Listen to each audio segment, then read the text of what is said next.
Doctors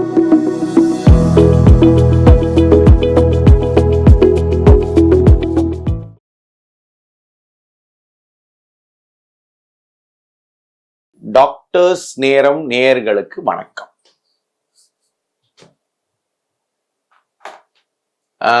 sir எந்த nuts சாப்பிடலாம் அப்படின்னு கேட்டாரு. இப்போ என்னன்னா, நமக்கு தெரிஞ்சது நட்ஸ்ல வேர்க்கடலை, நம்ம ஊருக்கு உகந்தது வேர்க்கடலை, முந்திரி பருப்பு, அதுக்கப்புறம் நமக்கு தெரிஞ்சதெல்லாம் பாதாம் பருப்பு, பிஸ்தா பருப்பு, வால்நட்டு, சிலருக்கு பீக்கான்னு ஒன்று சொல்லுவோம். இதெல்லாம் நட்ஸ் வகைரால வருதுங்க. ஈவன் சாய்பீன் கூட ஆக்சுவலாக நட்ஸ் தான். ஆனா வேர்க்கடலையும் நட்ஸ் தாங்க. இது எல்லாமே என்னன்னா, இதுல எல்லாத்துலயுமே வெவ்வேறு சதவீதங்களில் கொழுப்பு சத்து இருக்குங்க. ஆனா எல்லாத்துக்குமே நீங்க பாத்தீங்கன்னா, ஒரு 100 கிராம் எடுத்தீங்கன்னா எல்லாத்துக்குமே சராசரியாக 580 கிலோ கேலரி எரிபொருளில் இருந்து ஒரு 680 690 கிலோ கேலரி எரிபொருளுக்குள்ள எல்லாமே அடங்கிடுங்க 100 கிராம்க்கு. இப்ப பாத்தீங்கன்னா எல்லா நட்ஸுமே கிட்டத்தட்ட பாத்தீங்கன்னா அதுல இருக்கிற கொழுப்பு சத்து பாத்தீங்கன்னா, உறைந்த கொழுப்பு சத்தை நாங்க 2 விதமா பிரிப்போங்க. உறைந்த கொழுப்பு, உறையா கொழுப்புன்னு பிரிப்போங்க. அது என்னன்னா, உறைந்த கொழுப்பு என்பது சூடு தாங்கும் கொழுப்புங்க. அதுக்கான மெல்டிங் பாயிண்ட், உறையும் நிலை அதிக டெம்பரேச்சர்ல இருக்குங்க. உறையும் நிலைனா நாங்க வேதியியல் உறைதலை சொல்றோம், வெளிப்புற தோற்றத்துல சொல்றது இல்லை.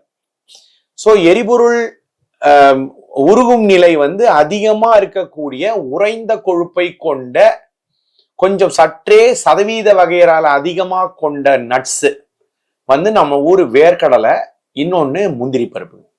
இது ரெண்டுத்திலையுமே இந்த உறைந்த கொழுப்புன்னு சொல்லப்படுற கொழுப்பின் அளவு மிச்ச நட்ஸ் எல்லாம் ஒப்பிடும் பொழுது, ஆல்மண்டோ, வால்நட்டோ, பீகானோ, சாய்பீனோ, இதெல்லாம் ஒப்பிடும் பொழுது நம்ம ஊரு வேர்க்கடலைக்கும் முந்திரி பருப்புக்கும் கொஞ்சம் உறைந்த கொழுப்பு அளவு கொஞ்சம் அதிகம். ஒரு 10% 12% கூட இருக்குங்க. அது எந்த புஸ்தகத்தை பாக்குறீங்க, அது இந்த சதவீதம் மாறும். ஆனா 10% உறைந்த கொழுப்பே இருக்குங்க. சில நேரங்கள் 20% கூட சில விதமான முந்திரியில வருதுங்க. இந்த உறைந்த கொழுப்புங்கிறது இந்த பாமிட்டிக் ஆசிட்னு சொல்றோம். இந்த உறைந்த கொழுப்பு பாமிட்டிக் ஆசிட். இதே பாமிட்டிக் ஆசிட் தான் பாம் ஆயில்லையும் இருக்கு. என்ன, பாம் ஆயில்லையும் அதே பாமிட்டிக் ஆசிட் தான், உங்களோட சிலவில இதுலயும் அதே பாமிட்டிக் ஆசிட் தான், டால்டாலையும் அதே பாமிட்டிக் ஆசிட் தான். சோ இந்த உறைந்த கொழுப்பு சூடு தாங்கும். ஆனா வெறும் 10-15% தான் இந்த உறைந்த கொழுப்பு எல்லா நட்ஸ்லயுமே. மிச்ச நட்ஸ்லாம் இந்த உறைந்த கொழுப்பின் அளவு இன்னும் கம்மி. அதான் எப்படின்னாங்க, நம்மளோட ஆல்மண்டோ, பாதாமோ, பிஸ்தாலியோ இந்த உறைந்த கொழுப்பின் அளவு கம்மி, நம்ம ஊர் வேர்க்கடல, முந்திரிய ஒப்பிடும் பொழுது. ஆனால் இதுல இந்த நம்ம ஊர் முந்திரி பருப்பு, ரொம்ப பயப்படுற முந்திரி பருப்பு எடுத்துங்க. முந்திரி பருப்புல கிட்டத்தட்ட 80% உறையா கொழுப்பு. இந்த கொழுப்பு ஓலிக் ஆசிட்னு சொல்லப்படுற ஒரு கொழுப்பு அதிகமா இருக்கு. இது சூடு தாங்காத கொழுப்பு. அதனாலதான் நீங்க பண்ருட்டி, கடலூர் சைட் எல்லாம் போனீங்கன்னா முந்திரி, பச்சை முந்திரி குழம்பு எல்லாம் வைப்பாங்க. ரொம்ப அந்த பச்சை முந்திரி அப்படியே உடைச்சு அப்படியே அதுல அந்த வர எண்ணெயை வச்சு அப்படியே ஒரு குழம்பு வைப்பாங்க. ரொம்ப டேஸ்டா இருக்கும். அதெல்லாம் இங்க எல்லாம் யாரும் சாப்பிட்டுருக்க மாட்டாங்க. முந்திரிய ரொம்ப அதனால டீப் ஃப்ரை பண்ணாதான் அந்த ஓலிக் ஆசிட்ங்கிறது சூடு தாங்காது. எப்படி ஆலிவ் ஆயில் சூடு தாங்காதுன்னு சொல்றோமோ, சாலடுக்கு சேஃப்னு சொல்றோமோ, அதே மாதிரி டீப் ஃப்ரை பண்ண முந்திரியே சேஃப் கிடையாது. ஷாலோ ஃப்ரை பண்ண முந்திரியோ, பச்சை முந்திரியோ கட்டாயம் சாப்பிடலாம். அதேதான் வேர்க்கடலைக்கும். வேர்க்கடலையில இன்ஃபேக்ட் புரதம் அதிகமா இருக்கிற ஒரே நட்ஸ் நம்ம ஊரு வேர்க்கடலை தாங்க. இருக்கிற நட்ஸ்லயே நீங்க புரதச்சத்து அதிகமா இருக்கிற நட்ஸ் எதுன்னு பாத்தீங்கன்னா நம்ம ஊர் வேர்க்கடலை. இன்ஃபேக்ட் அந்த தோலுல தான் வேர்க்கடலையோட தோல் இருக்கு பாருங்க, இந்த ஊதா கலர் தோல், அதுல ரெஸ்வெட்ரால்னு ஒரு காம்பவுண்டே இருக்கு. அதுதான் பிரெஞ்சுக்காரன் பிரெஞ்சு ஒயின்ல, ரெட் ஒயின்ல அதிகம் ரெஸ்வெட்ரால். அதனாலதான் பிரெஞ்சு வாழ் மக்கள்லாம் ரொம்ப நாள் வாழறாங்கன்னு கூட ஒரு டேட்டாலாம் ஒரு 15 வருஷத்துக்கு முன்னாடி வந்தது. அதெல்லாம் இப்போ உண்மை இல்லைன்னு ஆயிப்போச்சு. அந்த ரெஸ்வெட்ரால்ங்கிற காம்பவுண்ட் எப்படி அந்த சிகப்பு திராட்சையில இருக்கோ, அந்த சிகப்பு திராட்சையில இருந்து எடுக்கிற ரெட் ஒயினுக்கு அந்த ரெஸ்வெட்ரால் அதிகமா இருக்குன்னு சொன்னமோ, அதே ரெஸ்வெட்ரால் அதீத அளவுல அந்த நம்ம வேர்க்கடலையோட தோல்ல இருக்கு. அந்த அதே ஊதா கலர்லாம் நம்ம வேர்க்கடலையோட தோலும். அதனால வேர்க்கடலையும் சாப்பிடலாம், நம்ம ஊரு முந்திரி பருப்பும் சாப்பிடலாம். ஆனா எல்லாத்துக்குமே எரிபொருள் அடர்த்தி அதிகம். அப்படின்னா என்ன அர்த்தங்க? எரிபொருள் அடர்த்தி 580 680 வரைக்கும் வருங்க கிலோ கேலரி. அப்போ நம்ம ஒரு மனிதனுக்கு ஒரு நாளைக்கு சுமாரா வேலை செய்யக்கூடிய ஒரு மனிதனுக்கு 2000 2200 கிலோ கேலரி எரிபொருளுக்கு மேல தேவையில்லைங்க. அப்போ இந்த தேவையை தாண்டி 100 கிலோ கேலரி போனா கூட அது எந்த ரூபத்துல வந்தாலும் அது உடம்புல கொழுப்பாதான் மாறும். ஏன்னா கொழுப்புக்கு உச்சவரம்பு தேக்க நிலை கிடையாது, அப்பர் லிமிட் ஆஃப் ஸ்டோரேஜ் கிடையாதுங்க. எவ்வளவு வேணா தேக்கும். எரிபொருள் அதிகமானாலே உடம்பு ஒண்ணுதான் பண்ணுங்க, அது கொழுப்பா மட்டும்தான் மாற்றும். ஏன்னா சக்கரை சத்தா உடம்புல தேக்கி வைக்கவே முடியாது. அதீதமான எரிபொருளை புரதமா 0 கிராம் சேரும். புரதமா மனுஷனால 1% கூட உடம்புல தேக்க நிலை வைக்க முடியாது, ஸ்டோரேஜ்ல வைக்க முடியாது. டெய்லி சாப்பிடணும், அது டெய்லி பயன்படுத்தணும், அதுதான் புரோட்டீன். ஆனா மிச்ச எந்த எரிபொருளா சாப்பிட்டாலும் புரதம் உட்பட, புரதம் அதிகமாக சாப்பிட்டாலும் சரி, மாவு சத்து கார்போஹைட்ரேட் அதிகமாக சாப்பிட்டாலும் சரி, கொழுப்பு சத்து அதிகமாக சாப்பிட்டாலும் சரி, இது எந்த பேலன்ஸ்ல சாப்பிட்டாலும் உங்களுடைய ஓவரால் ஒரு நாளைய தேவையை தாண்டி 2000 2200 கிலோ கேலரியை தாண்டிட்டீங்கன்னா அது உங்க உடம்புல கொழுப்பா உட்காரும்.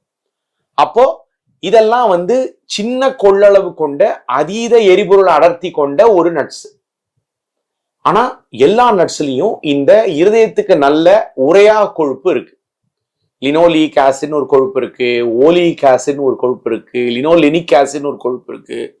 இந்த கொழுப்பெல்லாம் மூளைக்கு நல்லது, இரத்த குழாய்களுக்கு நல்லது, இன்னொன்னு உங்களோட இருதயத்துக்கும் நல்லது. அப்போ ஒரு மூடிய கைப்பிடி அளவுக்கு, எது ஒரு உங்களுடைய கை கொள்ளளவில் மூடிய வகையில் ஒரு கைப்பிடி அளவு எல்லாம் முடிந்த வரையில் கலந்த வகையில் எல்லா நட்ஸையும் கலந்து சாப்பிடுங்க. டாக்டர் எங்களுக்கு வால்நட்ஸ்லாம் ரொம்ப விலை கூட டாக்டர், ஆல்மண்ட்ஸ்லாம் ரொம்ப கூட டாக்டர், வாங்காதீங்க. பீக்கான் விலை கூட வாங்காதீங்க, பிஸ்தா வாங்காதீங்க. வேர்க்கடலை, முந்திரி பருப்பு.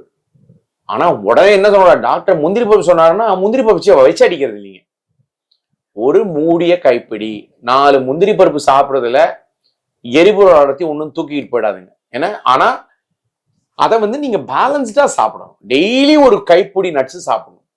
வால்நட்டுக்கு ஏன் ப்ரமோஷன் அதிகமா இருக்கும் அப்படின்னா, வால்நட் தயார் பண்ற உச்சகட்ட உற்பத்தி இருக்கிற நாடு அமெரிக்காங்க. அதுல உச்சப்பட்ட பாதாம் பருப்பு உற்பத்தி பண்றது கலிபோர்னியாங்கிற மாநிலங்க. கலிபோர்னியா தான் உலகத்துல 97-98% ஆல்மண்டை உற்பத்தி பண்ணுது. அப்ப நீங்க பொது வழியில போய் சோசியல் மீடியால எதை பார்த்தீங்கன்னாலும் ஆல்மண்ட் நல்லதுன்னு வரும். ஆனா ஆல்மண்ட் ஏன் நல்லதுன்னு சொல்றாங்க அப்படின்னா, அதுல இந்த உரையா கொழுப்பான ஓலிக் ஆசிடும் உரையா கொழுப்பான லினோலிக் ஆசிடும் அதிகம். ஆனா அதே அளவு உரையா கொழுப்பும் நம்ம ஊரு வேர்க்கடலையிலையும் இருக்கு. ஆனா அளவா சாப்பிடும், அவ்வளவுதான். அளவா சாப்பிட்டா எல்லா நட்ஸுமே நல்லது. ஆனா எந்த நட்ஸா இருந்தாலும் கலந்து சாப்பிடுங்க, உங்களுடைய மொத்த எரிபொருள் விகிதாச்சாரத்திற்கு உள்ளாக. இப்ப என்னன்னா, பிபி பேஷண்ட் எப்படி சாப்பிடலாம், சுகர் பேஷண்ட் எப்படி சாப்பிடலாம்னா, நாங்க என்ன சொல்றோம், டயபெட்டிக் டயட்னு நாங்க எதை சொன்னாலும் அது எல்லாருக்குமே பொருந்தும். அது ஹார்ட் பேஷண்டா இருந்தாலும் சரி, கிட்னி பேஷண்டா இருந்தாலும் சரி. கிட்னி பேஷண்ட்ல மட்டும் சில புள்ளிகள் வைப்போம், இது சாப்பிடக்கூடாது, சாப்பிடுவாங்க, பச்சை காய்கறி ரொம்ப சாப்பிடக்கூடாதுன்னு சொல்லுவோம். ஆனா எல்லாமே ஒரு கைப்பிடி ஸ்லைட்டா வறுத்த வேர்க்கடலை, ட்ரை ஃப்ரைன்னு சொல்லுவோம். நிறைய வானலியில மண்ணு போட்டு வறுப்பாங்க. அது தாராளமா சாப்பிடலாம், ஒரு கைப்பிடி டெய்லி. அது நீங்க சுகர் பேஷண்டா இருந்தாலும் சரி, பிபி பேஷண்டா இருந்தாலும் சரி, டெய்லிக்கு ஒரு சர்விங் ஆஃப் நட்ஸ் உடம்புக்கு ரொம்ப நல்லதுன்னு சொல்றோம். ஆனா நட்ஸ் ஒரு கைப்பிடி, மூடிய கைப்பிடின்னு சொன்னோம், அதை ஞாபகம் வச்சுக்கோங்க. ஏன்னா நீங்க அளக்கலாம் முடியாது யாராலையும். ஸோ ஒரு மூடிய கைப்பிடி, எங்க அப்பா சாகர வரைக்கும் டெய்லி ஒரு வேர்க்கடலை கைப்பிடி சாப்பிட்டுட்டு தான் செத்தாரு. அதனால வேர்க்கடலையை டீப் ஃப்ரை பண்ணி சாப்பிடாதீங்க. உடனே வேர்க்கடலை சாப்பிடலாம்னு சொன்ன உடனே மசாலா வேர்க்கடலையா டாக்டர் கேட்பாங்க. அது கிடையாதுங்க. மசாலா வேர்க்கடலை ஸ்ட்ரெயிட்டாவே பாமாயில டீப் ஃப்ரை பண்ணதாயிடும். இந்த டீப் ஃப்ரைங்கிறது பண்ணீங்கன்னா இந்த வேர்க்கடலையிலையும் நம்மளோட முந்திரி பருப்புலையும் இருக்கிற அந்த கொழுப்பு சூடு தாங்காத கொழுப்பு. அதான் என்னன்னாங்க, இந்த வேர்க்கடலையிலையும் முந்திரி பருப்புலையும் இந்த லினோலிக் ஆசிட்னு ஒரு கொழுப்பு இருக்குங்க, அதிகமா 40-50% இருக்குங்க. இது அதோட சூடு தாங்கும் திறன் வெறும் 18 டிகிரி ஃபாரன்ஹைட். அப்ப அதை நீங்க பொரிச்ச மசாலா கடலையா சாப்பிட்டீங்கன்னா இந்த கொழுப்பின் தன்மை மாறிடும். அப்ப அது உடம்புல கொழுப்பா மட்டுமே போய் உட்காரும். அதுக்கு பேர் டிரான்ஸ்ஃபேட்னு பேருங்க. ஏன்னா இது நட்ஸ்ல இருக்கிறது சிஸ் ஃபார்ம்ல இருக்கும், சிஏஎஸ்ங்கிற ஃபார்ம்ல இருக்கும்.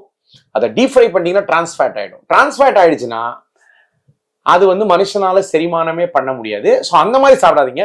முடிஞ்ச வரைக்கும் வீட்டில் லைட்டாக வறுத்து கொடுக்க சொல்லுங்க.